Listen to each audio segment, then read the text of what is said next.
Hi there, Elevated Planet community. This is John Drew from Elevated Planet, and today I'm with Aiobhinn Murray. Hi there, Aiobhinn. How are you doing? I'm brilliant. Thanks, John. How are you? Fantastic. Thank you. I am. And I've been looking forward to this conversation ever since we did our first In Conversation With episode going back a few months ago.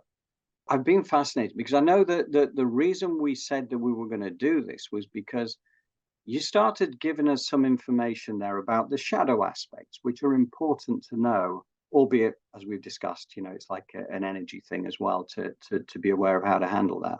I remember last time it was revelation of the method was part of that. Yeah. So we were talking about how the dark can infiltrate and has infiltrated the planet for a very, very long time, and how they use various techniques to garner energy and to garner focus. So one of the things, just to recap, is the nightly news or even social media and mainstream media. They will use shocking images to put you into shock. That then creates a certain energetic frequency, and that will help them to direct your focus into what they actually want you to focus on. Now, that can then determine the outcome of the creation of a timeline.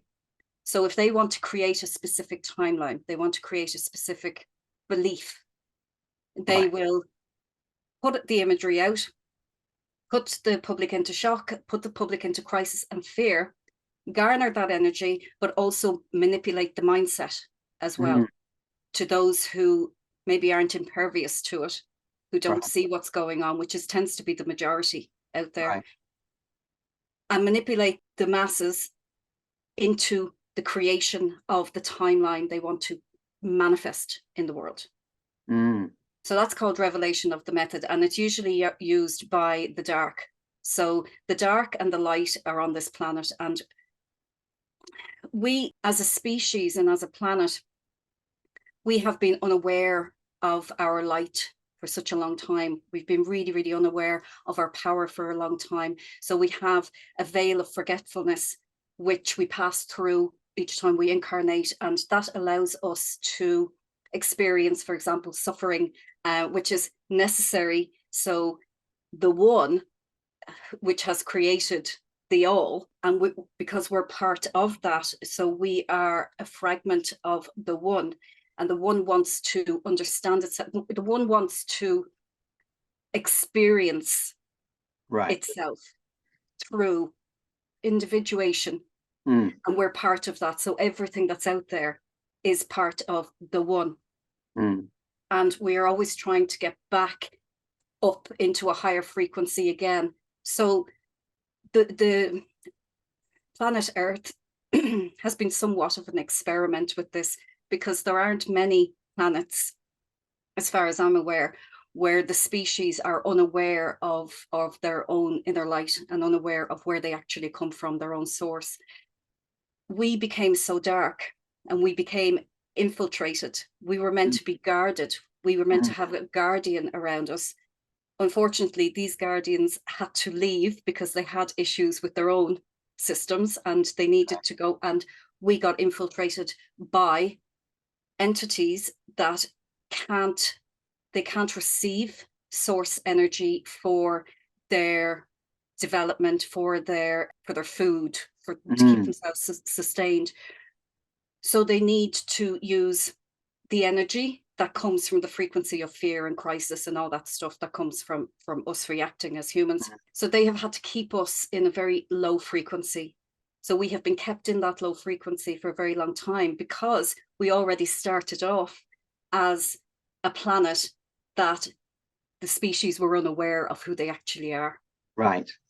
And they then came in and infiltrated and kept that going, kept that momentum going through politics, through religions, through education, through medicines, So the dark has infiltrated every aspect of society, and we also have dark in us. Yes. But we are always trying to develop into the light. If you think of spirituality as a spectrum, and you have the light at one end and you have the dark at the other end. The light can feed from its own expansion and it grows, and we grow from that. The dark can't. It doesn't have that source. So the dark can only gain territory and try coming up the scale and gain a bit more territory, And we gain expansion with the light. The dark gains power. We gain expansion and power, but the dark can't gain expansion. It can't gain the same development and the same growth of spirit. So it needs to take it. So it needs to infiltrate in order to take that. Okay. So in terms of the fear creation thing that goes on, they actually, are we saying that they actually feed from the fear that they actually create? Yeah. That's how it works. You know, my partner, she struggled for at least a decade where she was getting this kind of like a demonic attack kind of thing going on at nights, which was really, really, I mean, horrible. And it was, every time it was dark, this thing would just happen. Not every time, but much of the time. And it created this fear. And I said to her, like, you know, I didn't know her a lot of the time when this was starting out.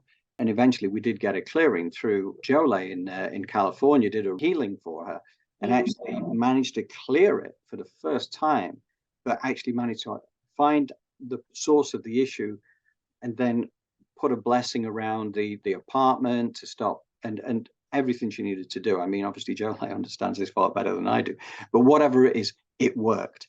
Now, I remember when I was talking to my partner about this, and she'd explained this to me. She said, well, I'm sure I've found out somewhere that these demonic energies, they feed off your fear. So the more frightened you are, the more you're feeding them. And that's why this happens in the way it does. And I couldn't work out for the life of me where I thought it. And then I burst out laughing because I thought, I know, it was Monsters, Inc. It was okay, revelation of the method through a cartoon, but it wasn't just there because I read it in books as well. But it was funny that Monsters, Inc. was actually just the thing that made kids scream, like being the monsters in the cupboard kind of thing, and that created power for the world in which everybody lived. And it was like, you know, when you start to think about this stuff, it is weird. And can I just ask you, you know, you said that this energy effectively came to Earth and it's been here for a long time. Is this an otherworldly kind of energy that's come in here to sort of infiltrate, you know, hundreds of years, thousands of years ago, whatever it was? Yeah, that's exactly what it is. And I wouldn't have really believed it if I hadn't had the experiences that I had over the last few years, and then from trying to figure out what had actually happened to me, brought me to a lot of information, which I really worked with, and a lot of research. But then I went into my own heart portal and took what resonated and dumped the rest, because there's a lot of information out there. Some of it is accurate, some of it is very distorted, both intentionally and unintentionally. Yes. So, I mean, we can't blame everybody who brings information through, maybe from channeling. They may have been infiltrated. That's why channeling is really, it has to be done in such a secure way. So you know who you're channeling, and you know what you're channeling, you know what their history is. You don't just allow anything to come in. It's like going to bed at night, opening your front door and just thinking, well, you know, somebody may come in, somebody may not. And I'm sure they're all going to be grand. You know, they won't burgle me. You know, you have to be, you really have to be less naive than we have been up until this point.